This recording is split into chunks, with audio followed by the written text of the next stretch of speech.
Hello दोस्तों, नमस्कार। उम्मीद है आप सभी लोग बढ़िया से होंगे। और आज की ऑनलाइन स्टडी विद आरजे में आप सभी का स्वागत है। आज हम ज्योग्राफी के 25 महत्वपूर्ण प्रश्नों पर बात करेंगे जो आपके परीक्षा की दृष्टि से बहुत अधिक महत्वपूर्ण हैं और हमारे उत्तराखंड में जो अभी प्रवक्ता भर्ती परीक्षा है उसके हिसाब से भी बहुत महत्वपूर्ण है। और इसके अलावा जो आपके स्क्रीनिंग परीक्षा के बाद जो ज्योग्राफी की जो मेंस पेपर आपका होगा लेक्चरर का, उसमें भी ये प्रश्न आपकी काफ़ी हेल्प करने वाले हैं। तो आइए आज का पहला प्रश्न हम शुरू करते हैं। भारत की सबसे लंबी अंतर्राष्ट्रीय सीमा किस देश के साथ लगी हुई है? पहला ऑप्शन है पाकिस्तान, ऑप्शन नंबर बी है चीन, ऑप्शन नंबर सी है बांग्लादेश और ऑप्शन नंबर डी है म्यांमार। और इसका सही उत्तर होगा बांग्लादेश। क्वेश्चन नंबर 2 है, भारत का सबसे पूर्वी छोर है? अरुणाचल प्रदेश, कोहिमा, किबुथु या गंगटोक। और इसका सही उत्तर है किबुथु। भारत का जो सबसे पूर्वी छोर है वो किबुथु है, जिसका देशांतरीय मान 97 डिग्री 25 मिनट पूर्वी देशांतर है। प्रश्न नंबर 3 है, 82.5 डिग्री पूर्वी देशांतर रेखा भारत के कितने राज्यों से होकर गुजरती है? ऑप्शन नंबर ए है 4, ऑप्शन नंबर बी है 3, ऑप्शन नंबर सी है 5 और ऑप्शन नंबर डी है 6। तो इसका सही उत्तर होगा ऑप्शन नंबर सी, 5 राज्य। 82.5 डिग्री पूर्वी देशांतर रेखा भारत का मानक समय रेखा है, जिससे भारत का जो स्टैंडर्ड टाइम है वो लिया गया है। प्रश्न नंबर 4 है, ग्रेनाइट की गणना किस प्रकार की चट्टानों में की जाती है? ऑप्शन नंबर ए है आग्नेय, ऑप्शन नंबर बी है प्लूटोनिक, ऑप्शन नंबर सी है अवसादी और ऑप्शन नंबर डी है कायांतरित। और इसका सही उत्तर होगा option number B, plutonic.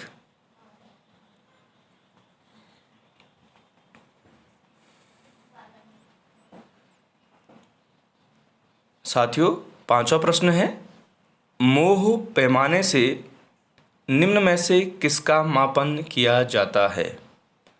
Option number A है मृदा स्तरों की मोटाई, ऑप्शन नंबर बी है मृदा जल की मात्रा, ऑप्शन नंबर सी है चट्टानों की कठोरता और ऑप्शन नंबर डी है मृदा में अम्लीयता की मात्रा।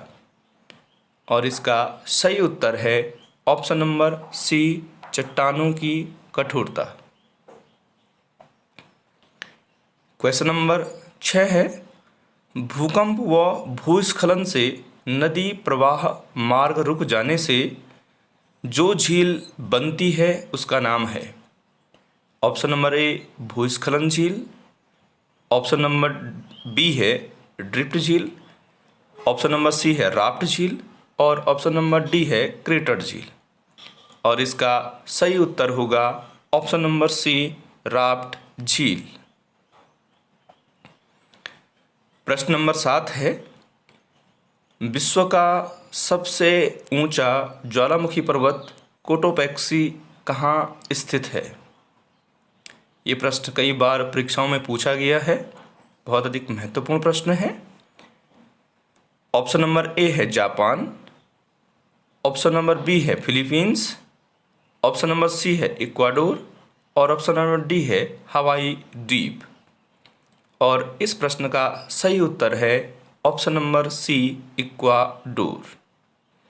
इक्वाडोर दक्षिण अमेरिका का एक महत्वपूर्ण देश है और वहीं पर ये ज्वालामुखी स्थित है। क्वेश्चन नंबर 8 है, स्ट्रोम्बोली किस प्रकार का ज्वालामुखी है? ऑप्शन नंबर ए जागृत ज्वालामुखी, ऑप्शन नंबर बी सुषुप्त ज्वालामुखी, ऑप्शन नंबर सी है मृत या शांत ज्वालामुखी, और ऑप्शन नंबर डी है उपयुक्त में से कोई नहीं। और इस प्रश्न का सही उत्तर है ऑप्शन नंबर ए, जागृत ज्वालामुखी। स्ट्रोम्बोली जो ज्वालामुखी है ये भूमध्य सागर के अंदर स्थित है इटली में, और इसे भूमध्य सागर का प्रकाश स्तंभ भी कहते हैं। अब अगले प्रश्न में बात करते हैं। हमारा जो 9वां प्रश्न है, वर्तमान भूत की कुंजी है, यह कथन किस विद्वान से संबंधित है? ऑप्शन नंबर ए है हेटनर, ऑप्शन नंबर बी है James Hutton, option number C है डेविस, और ऑप्शन नंबर डी है वॉल्थर पैंक। और इसका सही उत्तर है option number B, James Hutton. प्रश्न नंबर 10 है, लेपीज किस क्षेत्र से संबंधित स्थलाकृति है? ऑप्शन नंबर ए रेगिस्तान, ऑप्शन नंबर बी है पर्वतीय, ऑप्शन नंबर सी है मैदानी, और ऑप्शन नंबर डी है कास्ट। और इस प्रश्न का सही उत्तर है लेपीज क्षेत्र कास्ट क्षेत्रों से संबंधित है। कास्ट प्रदेश वे इलाके होते हैं जहाँ चुना प्रधान क्षेत्र होते हैं, और उन चुना प्रधान क्षेत्रों में अलग अलग स्थलाकृति बनती है। उन्हीं में से एक स्थलाकृति है लेपीज स्थलाकृति। प्रश्न नंबर 11 है, निम्नलिखित मेघों में से किसको तड़ित मेघ कहते हैं? ऑप्शन नंबर ए है पक्षाप कपासी मेघ, ऑप्शन नंबर बी है पक्षाप स्तरी, ऑप्शन नंबर सी है कपासी वर्षा, और ऑप्शन नंबर डी है स्तरी कपासी मेघ। और इस प्रश्न का सही उत्तर है ऑप्शन नंबर सी, कपासी वर्षा मेघों को तड़ित मेघ कहते हैं। प्रश्न नंबर 12 है, गद्दी जनजाति का मुख्य व्यवसाय है। गद्दी जनजाति हिमाचल प्रदेश की एक महत्वपूर्ण जनजाति है। ऑप्शन नंबर ए है कृषि, ऑप्शन नंबर बी है आखेट, ऑप्शन नंबर सी है आखेट तथा पशुपालन, और ऑप्शन नंबर डी है चलवासी पशुचारण। और इस प्रश्न का सही उत्तर है कि गद्दी जनजाति एक चलवासी पशुचारण जनजाति है जो हिमाचल प्रदेश के हिमालयी भागों में रहती है।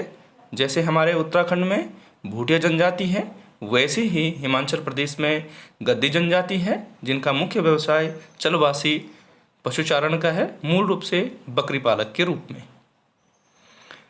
प्रश्न नंबर 13 है, कालाहारी मरुस्थल अवस्थित है। ऑप्शन नंबर ए अंगोला में, ऑप्शन नंबर बी है बोत्सवाना में, ऑप्शन नंबर सी है जाम्बिया में, और ऑप्शन नंबर डी है जेरे में। और इस प्रश्न का सही उत्तर है कि कालाहारी मरुस्थल बोत्सवाना में स्थित है, option number B.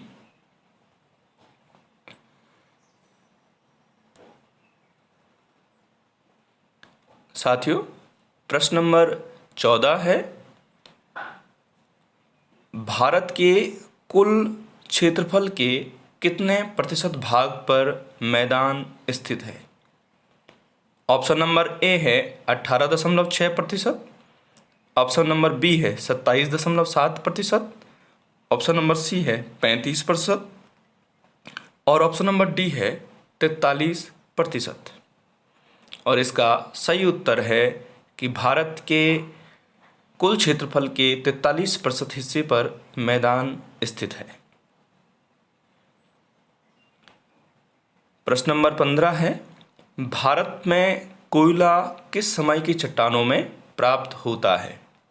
Option number A है आर्कियन क्रम, ऑप्शन नंबर बी है गोंडवाना क्रम, ऑप्शन नंबर सी है धारवाड़ क्रम, और ऑप्शन नंबर डी है कुडप्पा क्रम।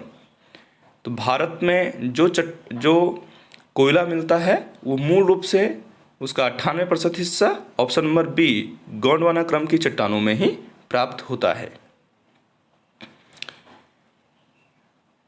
प्रश्न नंबर 16 है, दक्षिण भारत की सबसे ऊंची चोटी कौन सी है? ऑप्शन नंबर ए दूधा बेटा, ऑप्शन नंबर बी है महेंद्रगिरी, और ऑप्शन नंबर सी है अनाईमुड़ी, और ऑप्शन नंबर डी है नीलगिरी। इसका सही उत्तर है कि दक्षिण भारत की सबसे ऊंची चोटी है अनाईमुड़ी, जो लगभग 2700 मीटर ऊंची है।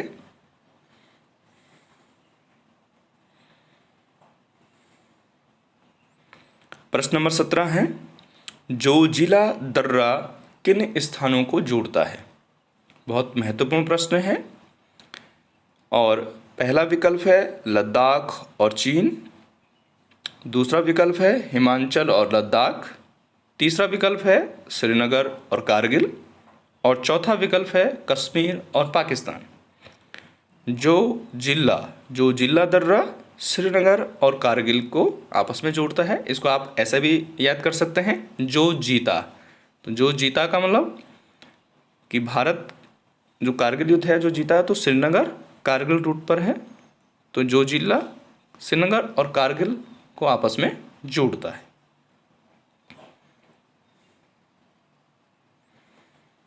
अब हम 18वें प्रश्न में बात करते हैं। भारत में सर्वाधिक वर्षा होती है। ऑप्शन नंबर ए है दक्षिण पूर्वी मानसूनों से, ऑप्शन नंबर बी है बंगाल की खाड़ी से आने वाले हवाओं से, ऑप्शन नंबर सी है दक्षिण पश्चिमी मानसून से, और ऑप्शन नंबर डी है पश्चिमी भूमध्य सागर से आने वाली हवाओं से। और इसका सही उत्तर है कि भारत में सर्वाधिक वर्षा दक्षिण पश्चिमी मानसून से होती है, जो मूलतः अरब सागर से भारत में आते हैं। प्रश्न नंबर 19 है, विश्व की सबसे बड़ी मीठे पानी की झील है। ऑप्शन नंबर ए है कैस्पियन झील, ऑप्शन नंबर बी है मिशिगन झील, ऑप्शन नंबर सी है अरल सागर, और ऑप्शन नंबर डी है सुपीरियर झील।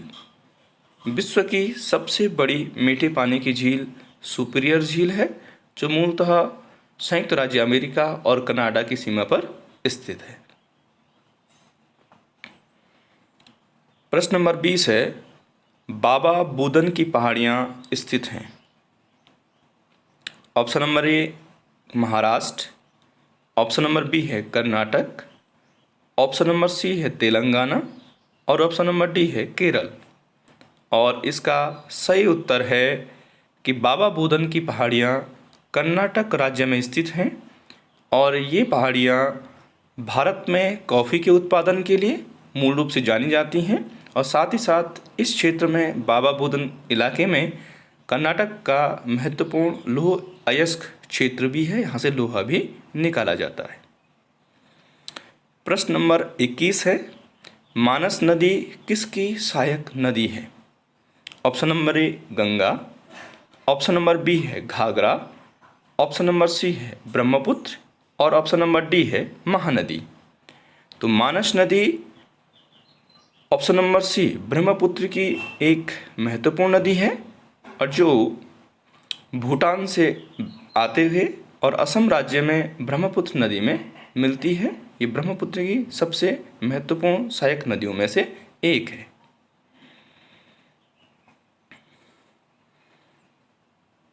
अब हम प्रश्न नंबर 22 पे बात करते हैं।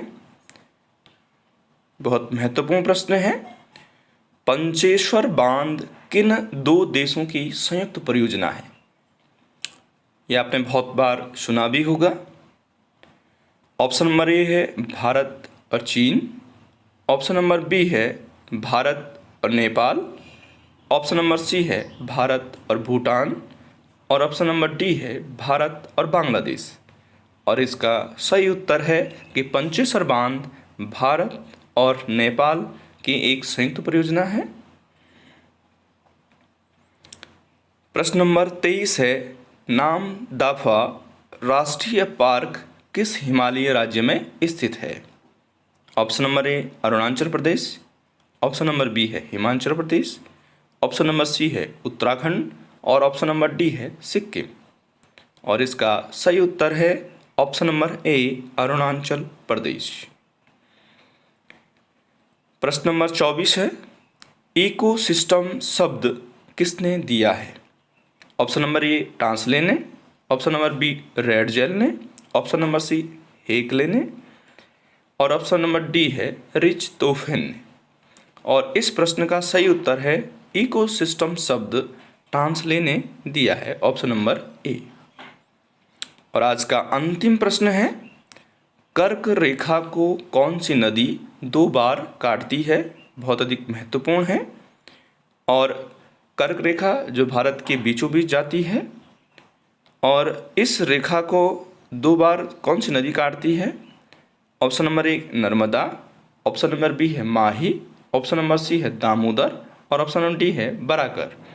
और इसका सही उत्तर होगा ऑप्शन नंबर बी माही नदी।